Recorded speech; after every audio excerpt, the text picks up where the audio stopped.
శ్రీ గురుభ్యో నమ. శ్రీ మహాగణాధిపతే నమ. శ్రీ మహాసరస్వత్యై నమ. హరే ఓం. శ్రీమాత్రే నమ. ప్రేక్షకులందరికీ నమస్కారాలు. రాబోయేటువంటి మనకు మాఘమాసం, ఫిబ్రవరి మాసము. ఈ మాఘమాసంలో అత్యద్భుతమైనటువంటి విశేషమైనటువంటి రోజులు అనేకం కూడా ఉన్నాయి. మాఘమాసంలో ముఖ్యంగా చెప్పాలంటే మనకు అందరికీ కూడా చిన్నపిల్లలకి అక్షరాభ్యాసము అనేది ప్రత్యేకంగా చేస్తాం ఈ మాఘమాసంలో. అదే వసంత పంచమి అంటారు. అట్లాగే వసంత పంచమి తర్వాత రథసప్తమి, మనకి ఎండలు విపరీతంగా అయ్యేటువంటి రోజు ఇక్కడి నుంచి ప్రారంభం. రథసప్తమి రోజు నుంచి అంటారు కొంతవరకు. అంటే స్వామివారికి ఆరోగ్యాన్ని మన అందరికీ, జనాలందరికీ ఉషోదయం, దేవతలకి ఉషోదయం అయినటువంటి సూర్యోదయం అంటారు. అంటే దేవతలకి ఈ రథసప్తమి రోజు నుంచి కూడా సూర్యోదయము వేళ అని చెప్పి అని అర్థం.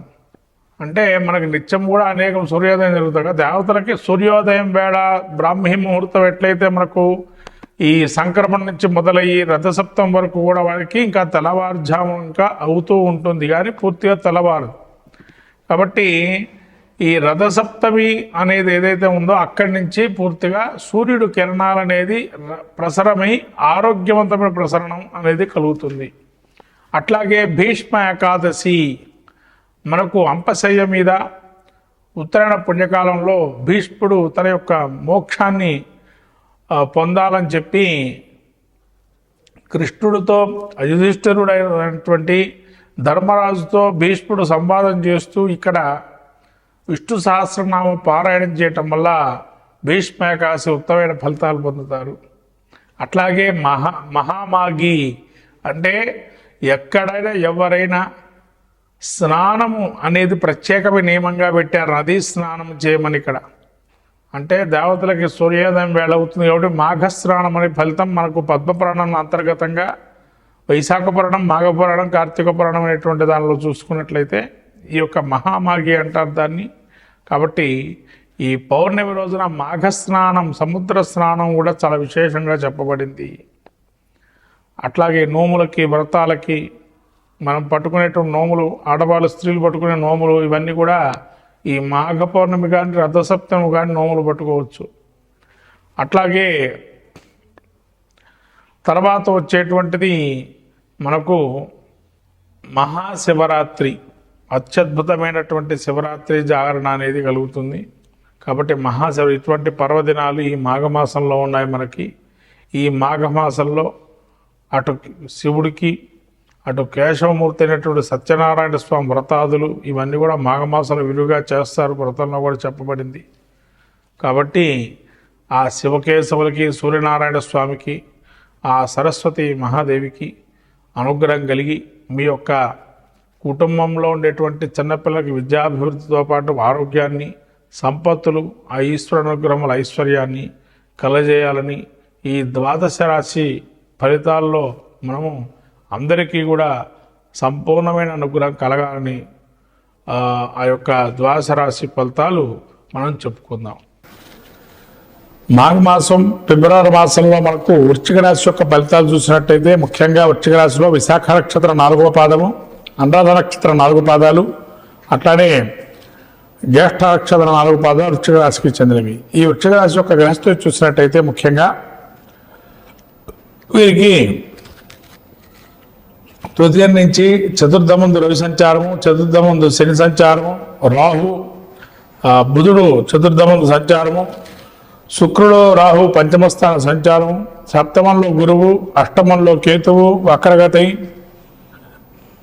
అట్లాగే కేతువు ఏకాదశంలో సంచారం. ఈ వృశ్చిక స్థితిని చూసినట్టయితే కొంత మతిమరుపు అనేది ఉంటుంది. ఈ బుధుడు పంచమస్థానంలో సంచారం వల్ల బుద్ధిమాంద్యము, అట్లానే కొంతవరకు ఆలోచన ప్రక్రియలో మార్పులు చేర్పులు రావటం, ఇంటర్మీడియట్గా మిమ్మల్ని తీసుకెళ్తే పనులు చక్కబెట్టుకోవటం, అట్లానే రవి పంచమస్థానంలో ఉండటం వల్ల వేళ తప్పిన భోజనం కానీ ఉష్ణమైనటువంటి బాధ ఉండటం బాగా. తర్వాత ఈ యొక్క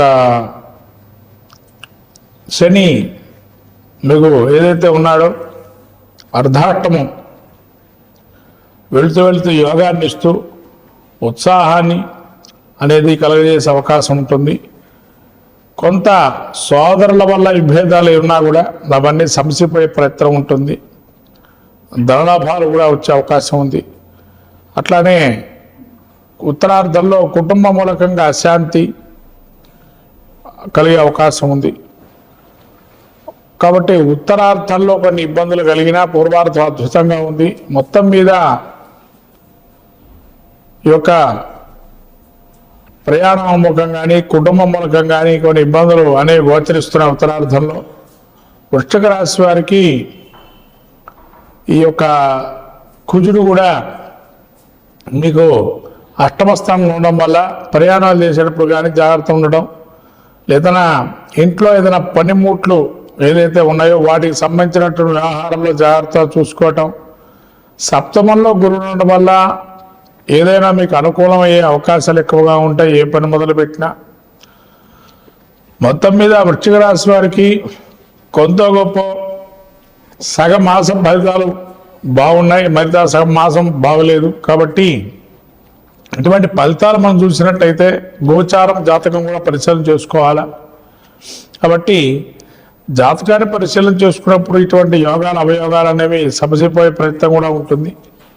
మొత్తం మీద వృశ్చిక రాశి వారికి ఈ బుధుడు పంచమ స్థానంలో ఉండటం వల్ల విష్ణు సహస్రనామం పారాయణం, పెసర్లని దానం చేయటం, లేదా ప్రతి బుధవారం ఏదైనా విష్ణుమూర్తి గుడి దేవాలయాన్ని సందర్శన చేసుకోవడం, తులసిని ఇంట్లో అయినా దేవుడికి సమర్పణ చేసి విష్ణు సహస్రనామం కానీ లక్షణ హృదయ పారాయణం కానీ కవచంగా పారాయణ చేసుకోవటం, ఇటువంటి చేయటం వల్ల వృశ్చిక రాశి వారికి ప్రశాంత వాతావరణం ఏర్పడి ఖచ్చితంగా మంచి ఫలితాలు అనేవి జరుగుతాయి. ఈ యొక్క వృశ్చిక రాశి వారికి అనేది మంచిది.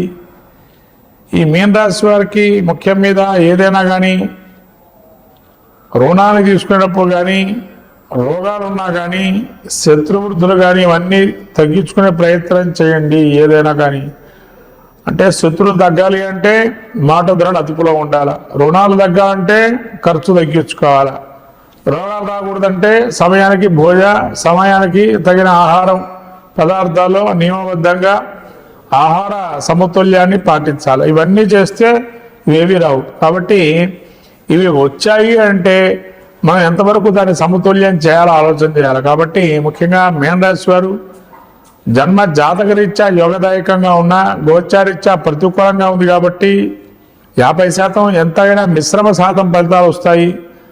మీన రాశి వారు ఈ యొక్క మాఘమాసంలో శివారాధన చేసుకోవడం వల్ల నవగ్రహ అనుగ్రహం కలుగుతుంది.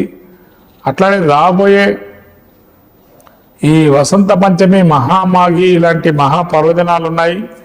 ఇదివరకు మనం ఏదైతే చెప్పుకున్నటువంటి ద్వాదశ రాశి వారికి పౌర్ణమి కానీ ఏకాదశి కానీ అష్టమి కానీ అట్లానే వసంత పంచమి రథసప్తమి లాంటి మహాపర్వదినాల్లో మన శాస్త్రీయ ధర్మాన్ని పాటిస్తూ ఆచరణ యోగ్యంగా చేసుకోవటం వల్ల ద్వాదశ రాశులు అందరూ కూడా మంచి ఫలితాలు కూడా గోచరిస్తాయి.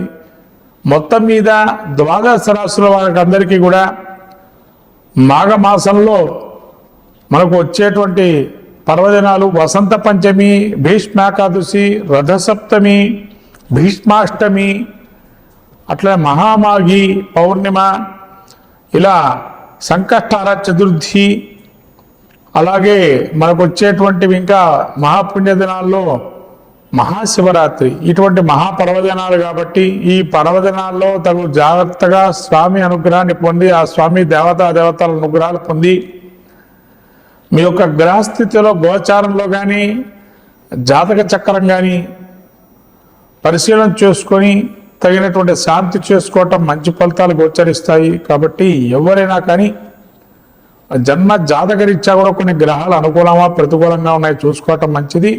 తద్వారా ఈ చెప్పేటువంటి పరిష్కార మార్గాలు దానికి తోడుగా కొన్ని చేసుకోవటం వల్ల ఇంకా మంచి ఫలితాలు పొందుతారు ద్వాదశ రాశులు. శ్రీమం భూయా శ్రీమాత్రే నమః.